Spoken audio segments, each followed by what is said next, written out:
Olá, bem-vindos ao nosso programa Análise Diária, onde fazemos análise dos preços da Bitcoin com o nosso software Wild Horses e dados do mercado agora. Nosso programa tem 5 edições semanais, ele roda diariamente, exceto às sextas e aos domingos. Aos domingos nós temos o especial Altcoins, onde fazemos análise dos pares Ethereum, Litecoin e Bitcoin Cash cotados em BTC. Não temos edição na sexta-feira, mas como alguns dias regulares nós deixamos de fazer o nosso programa, resolvemos compensar parte disso nesse dia de hoje. Não se esqueça de assinar o nosso canal e ativar as notificações para ser avisado de novas edições do nosso programa, como essa que começa agora. Vamos então aos gráficos. Nesse primeiro gráfico nós temos o preço de fechamento diário da Bitcoin cotada em Tether na Exchange Binance. Os preços estão enquadrados em canais segundo o nosso software Wild Horses melhor representa o seu comportamento. E o fundo do gráfico traz uma reta colorida que representa a soma do volume diário das exchanges Binance, OKEx e Huobi, representado em quantities e os padrões. Esse total se encontra acima da média nos últimos 59 dias. Nós temos aqui um recuo bastante grande do volume no dia de ontem em relação à média desses últimos dias, então não pode ter sido apenas um avanço da média, foi necessariamente uma redução também do volume, mas mais importante do que isso, esse recuo foi limitado, casualmente bastante próximo então da nossa expectativa para o fechamento diário do dia anterior. Quem lembra, 11.330 nessa casa. Nós tivemos um fechamento um pouco abaixo disso, mas bastante próximo, ou seja, conseguimos antecipar então esse recuo, mas mais importante do que isso, esse recuo nos mantém acima dessa reta que a gente desenhou aqui no programa de ontem, quando nós mostramos aqui uma espécie de suporte aqui, uma linha de tendência de alta. A gente gosta de falar de reta inclinada de suporte, mas tudo bem. Então essa reta suporta o movimento altista, na nossa opinião, ela ainda está preservada, e isso aí é bastante animador, porque isso pode estar sinalizando aí um final dessa movimentação baixista, desse momento aqui desde o pico perto dos 14k. Naturalmente isso não está indicado aqui, porque aqui considera apenas o fechamento diário e não as máximas ou mínimas intraday. Então nós temos aqui uma possibilidade de que esse movimento fez um fundo, tentou se recuperar, está recuando, mas esse recuo aqui foi temporário. Agora a gente começa a desenhar novamente configurações de topos e fundos ascendentes. Essa ideia ela é reforçada por alguns pontos: o fato de ter fechado acima dessa reta, o fato então naturalmente desse fundo até o momento no dia anterior, evidentemente acima desses outros fundos que nós tivemos aqui, em especial desse candidato a pivô. A gente ainda não sabe se vai ser um pivô de alta, a gente precisa deixar passar um período maior de tempo.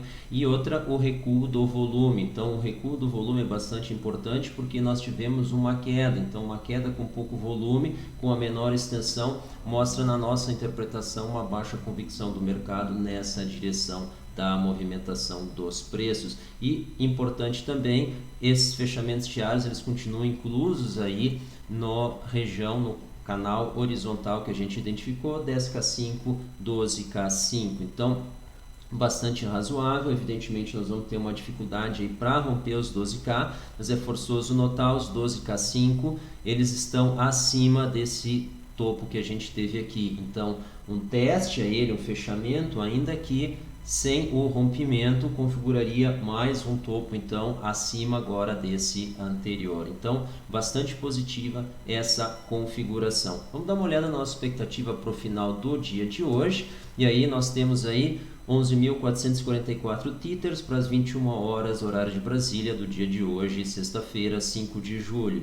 Importante falar, agora 9 horas e 46 minutos, então ainda temos 12 horas até o fechamento diário. O intervalo segue bastante amplo em função dessa margem de erro bastante grande. Todavia, o nosso acerto no dia anterior é bastante encorajador, e nós acreditamos então na possibilidade de um fechamento no dia de hoje bastante próximo do centro desse intervalo admitido, que vai dos 10K7 aos 12K1. Importante notar a coerência desse intervalo contida dentro daquele canal horizontal que a gente destacou, 10K5, 12K5, ou seja, está totalmente dentro de uma normalidade que pode ser perfeitamente atingível dentro de sua extensão, uma vez que o volume está com uma baixíssima correção, agora na casa dos 20, 25% de correlação entre preço e volume, ou seja, dentro dessa região o volume não é indicador de direção de preços. Então, é possível uma extensão maior em ambas as direções, muito embora em função desse nosso último acerto a gente acredita aqui que tenhamos aqui uma possibilidade de ter um acerto também no dia de hoje. Então essa aqui é a nossa expectativa, mas a gente complementa a nossa análise com o mercado agora, para o qual vamos nesse momento, e começamos o nosso giro com Lifecoins, blockchain e criptoeconomia. Dogecoin se valoriza mais de 30% com o anúncio da Binance, mas a matéria que a gente gostaria de chamar a atenção é Western Union versus Facebook Libra. Mercado pronto para transformação. Então, o que está acontecendo é um embate de modelos de negócio. Então, a Western Union, para quem não está familiarizado, é um serviço de envio de dinheiro, como MoneyGram, etc.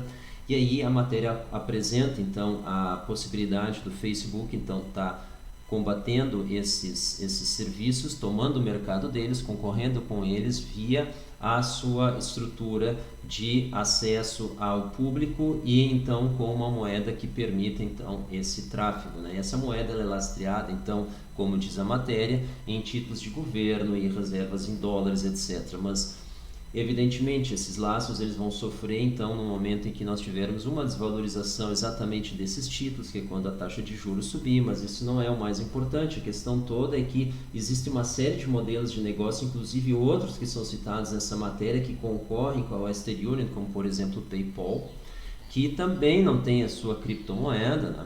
E que também não tem uma estratégia clara para isso. Eles estão observando esse mercado e estão apenas observando esse mercado. Então eles vão ter algumas opções, que é se tornar cliente de serviços que depois vão tomar conta então do próprio mercado deles, ou então simplesmente eles vão sair do mercado ou se tornar uma empresa de nicho e aí numa dimensão muito menor. Alguns exemplos clássicos disso nós temos a Kodak, que não conseguiu então entender a fotografia digital e ter uma estratégia para isso.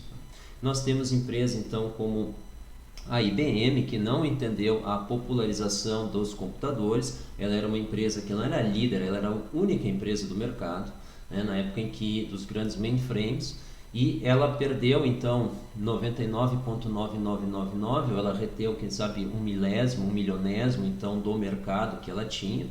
E o que ela é hoje? Ela está tentando se firmar como uma empresa aí de serviços na área de inteligência de mercado, inteligência artificial aplicada a negócios, etc., né? E outros serviços aí de storage, etc., mas todos eles sem uma relevância no mercado. A IBM jamais tornou a ser a dimensão que ela tinha nos anos 60, anos 70, anos 80. A partir dali ela começou então a decair e nunca mais se recuperou. A HP teve um processo semelhante quando ela não entendeu então tecnologias mobile. Ela nunca foi capaz de entender o handheld, né, que é o smartphone de hoje, tá?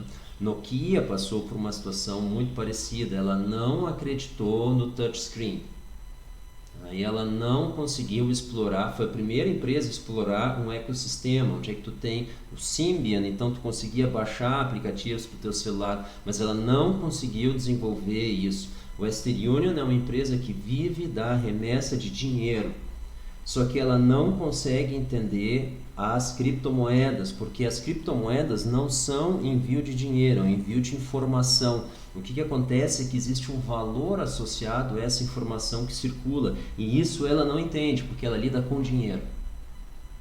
Então ela tem a ideia de pontos físicos, ela não consegue ter a ideia de uma app, etc. Ela não consegue ter essa ideia. É interessante, isso vem da cultura, isso não é relacionado com conhecimento, com tecnologia, isso está relacionado com a capacidade de transformar a percepção dessa informação em novos serviços. E ela não tem mostrado isso. Do contrário, ela já teria uma estratégia, por exemplo, com a Ripple. A Ripple tem produtos que são excelentes para ela. Por que ela não usa isso?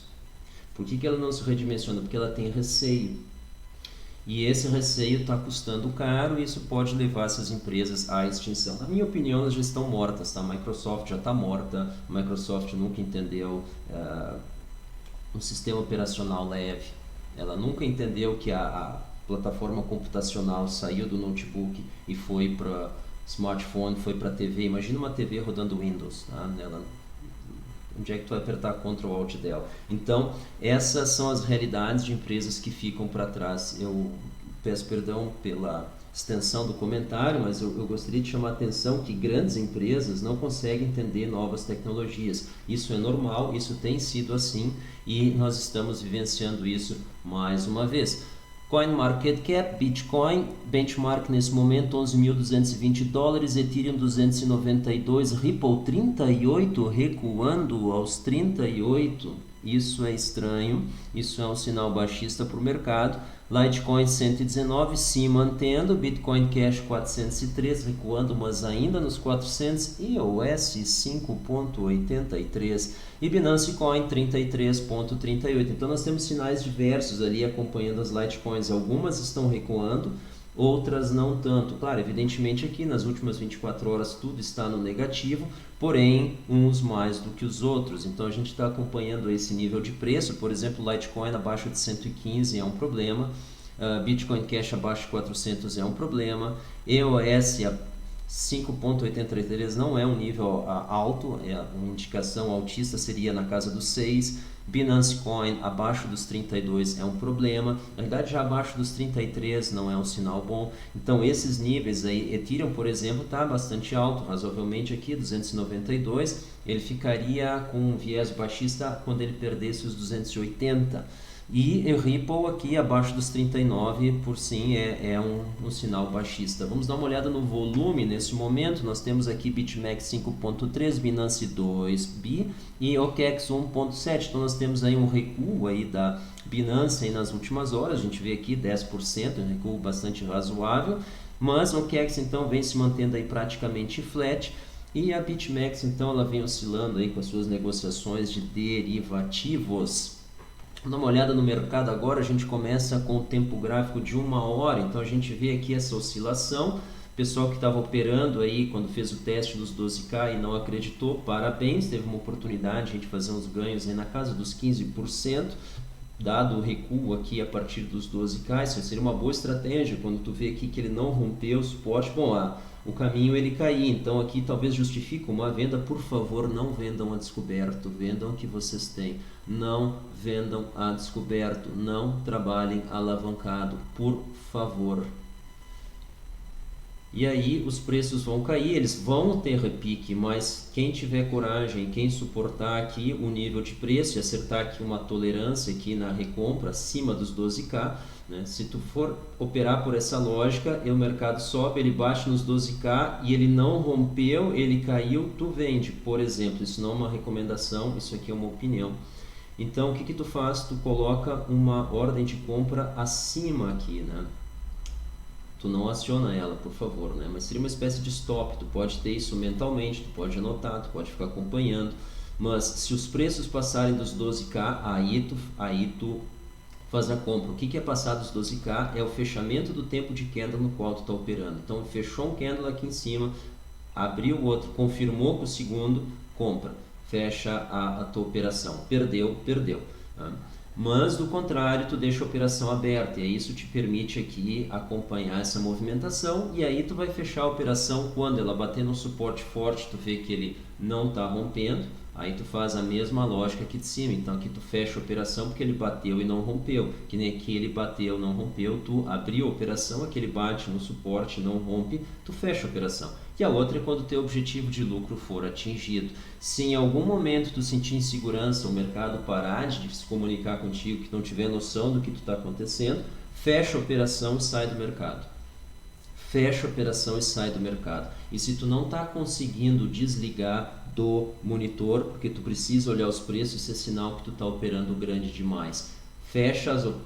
Reduz o tamanho da tua operação até que tu consegue fazer outra coisa enquanto o mercado funciona, porque esse mercado não para, isso aqui é um abismo, tu olha para o abismo, ele olha para ti e ele não te deixa fazer mais nada. Então não é uma atitude do trader profissional ficar olhando para o mercado permanentemente, tá? Ele acompanha alguns pontos, ele coloca alguns alertas, ele tem os seus critérios, mas ele também faz outras coisas, ele não fica o tempo todo olhando para a tela.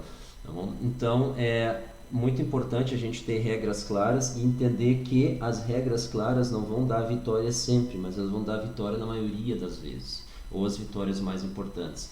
Então a gente tem que ter esse planejamento, por isso que sempre se planeja um trade antes de abrir ele. Eu vou abrir aqui, eu vou fechar ele aqui, se acontecer isso eu faço tal coisa, porque quando as coisas acontecem a gente não tem tempo para pensar, a gente mal e mal tem tempo para agir.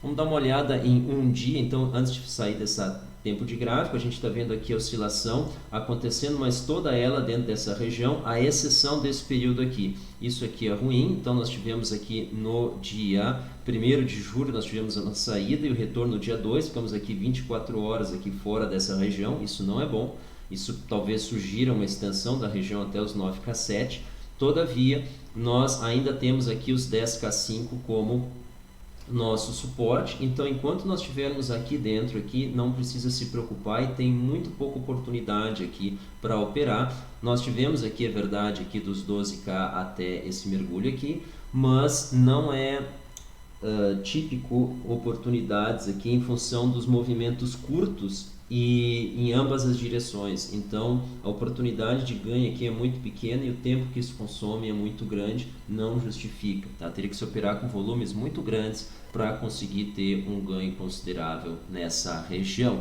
Vamos dar uma olhada em um dia e aí a gente começa a ver que, apesar então desse movimento de hoje, da queda de ontem, nós estamos acima dessa reta aqui que nós traçamos. Vamos botar um zoom aqui.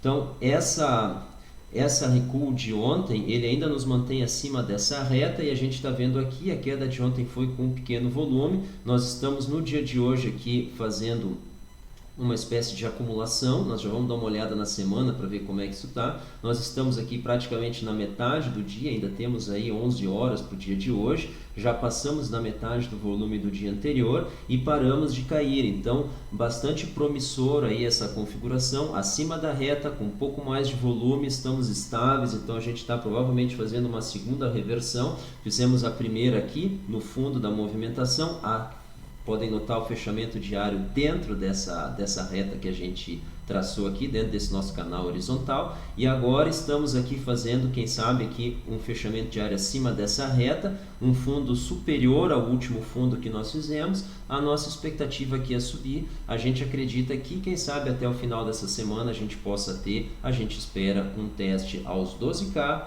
talvez 12K5. Nós fazendo um teste aos 12K5, nós confirmamos essa expectativa altista, esse momento altista de topos e fundos ascendentes, e aí sim, o volume se mantendo, a gente espera um rompimento ao longo da semana que vem, mas isso é especulação demais, estamos olhando muito para frente, mas essa é a nossa expectativa. Olhando na semana, nós temos aqui um dado importante, nós ainda temos 12 horas, praticamente 11 no dia de hoje, e aí fechamos a sexta-feira, temos o sábado e domingo, então temos praticamente 2 dias e meio e nós estamos já com bastante volume. Essa aqui já é a sétima semana de mais volume e nós ainda temos 2 dias e meio, então existe uma boa possibilidade dessa ser a segunda semana de mais volume e aí nós estamos fazendo aqui uma enorme acumulação. Nós estamos acumulando porque nós tivemos aqui na semana anterior, vamos fazer novamente o zoom, nós tivemos aqui uma oscilação bastante grande, mas nós tivemos um fechamento muito próximo logo abaixo da abertura, com muito volume. Essa semana ela tem uma oscilação menor e ela provavelmente vai ter o mesmo perfil, um perfil muito parecido. E aí sim a gente imagina, a gente entende, a gente interpreta isso aqui como uma acumulação. Pouca variação no preço em períodos consecutivos com enorme volume. Nós acreditamos que a hora que essa acumulação, que essa volatilidade aqui se traduzir em direção, nós podemos ter aqui uma extensão bastante grande nos preços e aí a gente acredita que rompidos 12K, quem sabe os 14K não sejam então uma resistência, que a gente simplesmente passe por eles e busque direto aquilo que nós já imaginávamos que nós íamos atingir, os 16K, mas ainda é cedo. Para isso, nós podemos levar mais algumas semanas, quem sabe mais 2, 3 semanas, para ter uma visão mais clara disso, mas essa é a nossa perspectiva agora. Caso ela mude, a gente comenta para vocês nas próximas edições do nosso programa, que aliás, essa aqui vai ficando por esse momento. Então, pessoal, muito obrigado pela atenção de vocês, muito obrigado pela audiência. Não se esqueçam de assinar o nosso canal, ativar as notificações para serem avisados de novas edições do nosso programa. Eu preciso perder sempre ter uma crise? Não, vocês sabem por quê? Pois é, nós temos um livro aqui que conta, que mostra isso e ensina então passo a passo para liberar capital para investir. Acredite, tu vai querer ter mais capital para poder investir, para poder fazer aos poucos então os teus trades, para poder aos poucos montar uma posição comprada em ativos que tu acredita que vão se valorizar, para daí poder ter o lucro disso depois. Quanto custa isso? Vocês podem aprender sozinho, vocês podem intuitivamente sentar e pensar, mas isso já está pronto nesse livro. Então vocês podem economizar e cortar caminho, ou vocês podem autonomamente desenvolver seu próprio caminho. As duas coisas são válidas, vocês têm que avaliar o que é melhor para vocês. Como quantificar oportunidades, como é que a gente compara o que pode ser feito, isso tudo conta nesse nosso livro. E aí, claro, os sinais da crise perto de vocês, eu já contei aqui, alguns já estão acontecendo, saiba quais. R$20, 21 centavos, você compra o e-book, você pode assistir e ler ele de qualquer lugar, em qualquer dispositivo, não precisa ser o Kindle da Amazon. O link vocês encontram na descrição desse vídeo. Pessoal, até a próxima edição do nosso programa. Tchau!